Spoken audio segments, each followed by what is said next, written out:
নির্বাচন আসলে কিছু নেতার আবির্ভাব ঘটে, তাদের ঢাকাতে ব্যবসা যখন ভালো হয় না মনে করে যে নতুন ব্যবসা করে আসে, নেতাদেরকে ঘুষ দিয়ে নেতাদেরকে চাঁদা দিয়ে তারা মনোনয়ন কিনে নিয়ে আসে তারা বছরে একদিন দেশে আসে। যে আমি একটা কথা বলি, হুজুররা ওয়াজে বলে নামাজিদের গল্প করতে যায়, বলে যে 8 কে নামাজি, 5 কে নামাজি আর 360 কে নামাজি। যারা রক্তাক্ত করে তো তোমরা তাদের মুখ থেকে বাংলাদেশের মানুষের সামনে আজকে দেখাতে পারতেছো না। এই মুখ ইনশাআল্লাহ কিয়ামত পর্যন্ত সামনে আনতে পারবে না। যে অপরাধ করেছো, যে অন্যায় করেছো, এই অন্যায়ের কারণে বাংলাদেশের মানুষ তোমাদেরকে আর মাঠে আসতে দেবে না ইনশাআল্লাহ। দেশবাসী, এই মাঠে আসতে দেব না এই কথাটা কি খালি বক্তৃতা দিলেই চলবে না? ময়দানে কাজ করতে হবে। ময়দানে কাজ করার জন্য এদেশে কিছু রাজনৈতিক দল আছে, যখন হুদায় বদরের বহুদের যুদ্ধ হলো, বহুত যুদ্ধে মুসলমানরা বিজয়ী হয়েছিল না পরাজিত হয়েছিল? সাময়িক পরাজয় হয়েছিল। কিরুখাতে যখন 50 জন তীরন্দাজকে দিয়ে পাহারা দিতে দেয়া হলো, তারা বিজয় হয়ে যাচ্ছে মনে করে গনিমতের মাল কুড়াতে লাগলো। আর গনিমতের মাল কুড়ানোর এই সুযোগে খালিদ বিন ওয়ালিদের নেতৃত্বে একদল বাহিনী এসে তাদের 50 জনকে হত্যা করে মুসলমান সৈন্যদের উপর আক্রমণ করেছিল।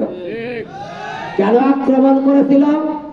তারা লোভ লালসায় গনিমতের মাল কুড়াতে গিয়ে ময়দানকে ছেড়ে দিয়েছিল। আমি জামাত ইসলামীর কর্মীদেরকে বলতে চাই, জামাত ইসলামী বাংলাদেশের কর্মীরা মনে করতে হবে এই ময়দান এখনো পরিষ্কার হয় নাই। আওয়ামী লীগ আবার আক্রমণ করার ষড়যন্ত্র করবে, কিন্তু আমরা তাদেরকে ইনশাআল্লাহ আমরা তাদের বাংলাদেশের মাটি থেকে নাস্তানাবুদ করে দিয়ে আমরা ময়দান দখল করে রাখবো। প্রিয় উপস্থিতি, প্রিয় দেশবাসী, আপনারা একটা জিনিস লক্ষ্য করেছেন, গনিমতের মাল কুড়ানো শুরু হয়ে গেছে। শুরু হয় নাই?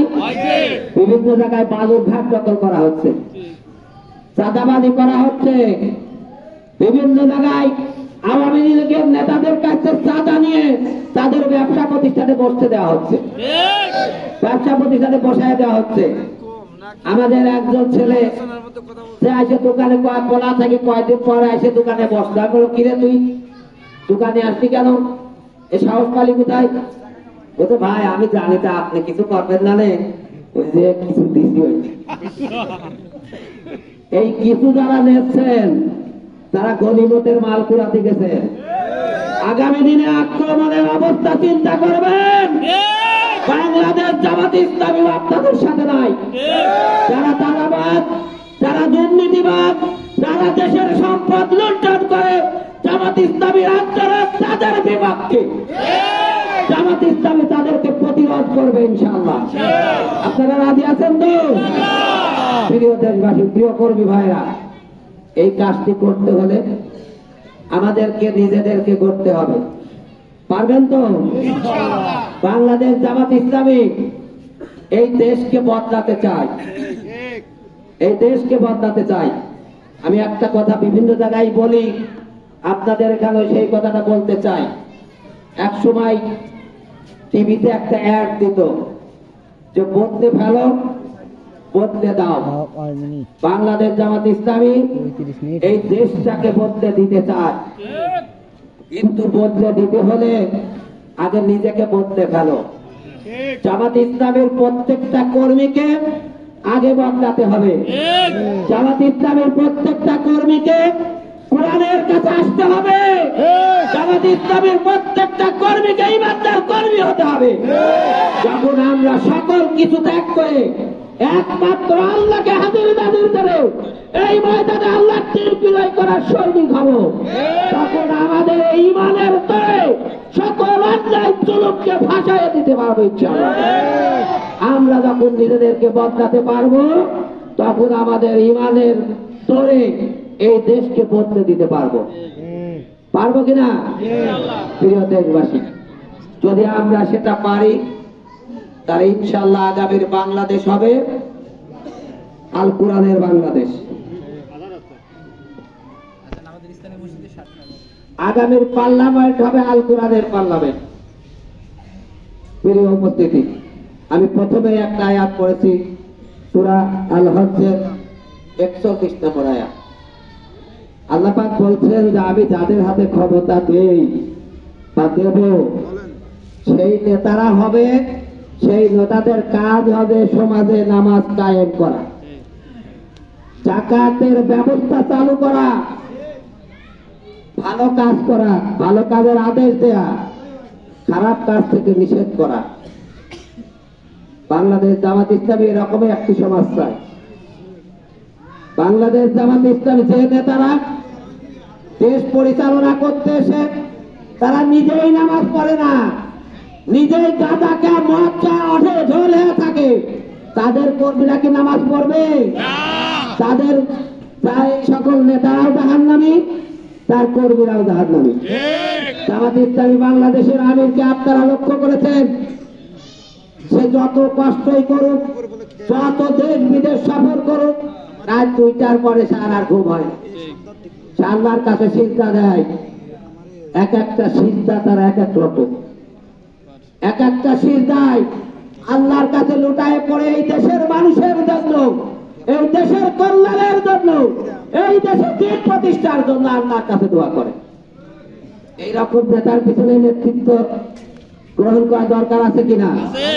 বাংলাদেশ জামাত ইসলামী সারা বাংলাদেশে শুধু একমাত্র ডাক্তার শফিকুর রহমান নয়, প্রত্যেকটা গ্রামে, প্রত্যেকটা ওয়ার্ডে, প্রত্যেকটা ইউনিয়নে, প্রত্যেকটা উপজেলায়, প্রত্যেকটা আসনে জামাত ইসলামী এরকম নেতাদের দিয়ে দেশ পরিচালনা করতে চায়। এরকম নেতাদের দিয়ে দেশ পরিচালনা করলে সেই দেশে চাঁদাবাজি হয় না, সে দেশে দুর্নীতি চলে না, সে দেশে চাঁদাবাজি দুর্নীতি চলে না। আমাদের সাইফুল, তারপরে আমাদের হুজ্জাত কিছু দুর্নীতির কথা বলতেছিলেন, উন্নয়নের কথা। আমাদের সাবেক প্রধানমন্ত্রী, মাননীয় সাবেক প্রধানমন্ত্রী, উনি আল্লাহকে গলায় বললেন যে আমার বাড়ির বিয়ে ধরো 400 কোটি টাকার মাঠ। এটা খুব খুশির খবর, হ্যাঁ খুশির খবর না? হ্যাঁ, ওই যে একজনের মিয়া পাড়া চলে গেছে আর একজনের সাথে, আমার মিয়া খুব ভালো কাম করেছে গো, এরকম না? হ্যাঁ, প্রিয় দেশবাসী, বাংলাদেশ আওয়ামী লীগের উন্নয়ন, ওনারা গল্প করেন যে আওয়ামী লীগ যখন ক্ষমতায় থাকেন তখন এদেশের উন্নয়ন হয়, আর অন্যরা যখন ক্ষমতায় আসে এদেশের ধ্বংস হয়। আওয়ামী লীগের উন্নয়ন কেমন? নজরুল ভাই বলেছেন পদ্মা সেতুর কথা, নজরুল ভাই পদ্মা সেতুর কথা বলেছেন। আমাদের রূপপুর পারমাণবিক বিদ্যুৎ কেন্দ্রে একটা বালিশ নিচতলা থেকে দোতলায় তুলতে টাকা লাগে 1800। এটা খুব কম টাকা নাকি? শেখ হাসিনার এটা উন্নয়ন। একটা বালিশ তৈরি করতে 40,000 টাকা লাগে, এটা হচ্ছে আওয়ামী লীগের উন্নয়ন। একজন ধন কমে সে একা একদিনে ব্যাংক থেকে 36,000 কোটি টাকা চুরি করে, এটাই উন্নয়ন। যে এদেশের মানুষের রক্ত চুষে এদেশের সম্পদ লুণ্ঠন করে পালাতে বাধ্য হয়, তারা কি ইমানদার না দুর্নীতিবাদ? প্রিয় দেশবাসী, একটা মসজিদের ইমাম চোর হয় এরকম প্রমাণ কি পৃথিবীতে আছে কোথাও? হ্যাঁ, পালাই কারা? যারা লুট করে, যারা চুরি করে, যারা দুর্নীতিবাজ। আমাদের বাংলাদেশের বাইতুল মুকাররমের সম্মানিত খতিব, উনি চোরের মতো পালান নাই? কেন পালালেন? এই সরকারের নিয়োগ করা একজন দুর্নীতিবাদ ইমাম। এই সরকারের কাছে কোন মসজিদের ইমাম ইমানদার হতে পারে না, দুর্নীতিবাদ হতে বাধ্য।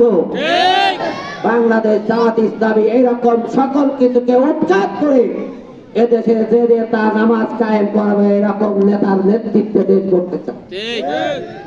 যে নেতা ইনসাফ কায়েম করবে, যে নেতা যাকাত কায়েম করবে, এরকম একদম নেতার নেতৃত্বে দেশ করতে চায়।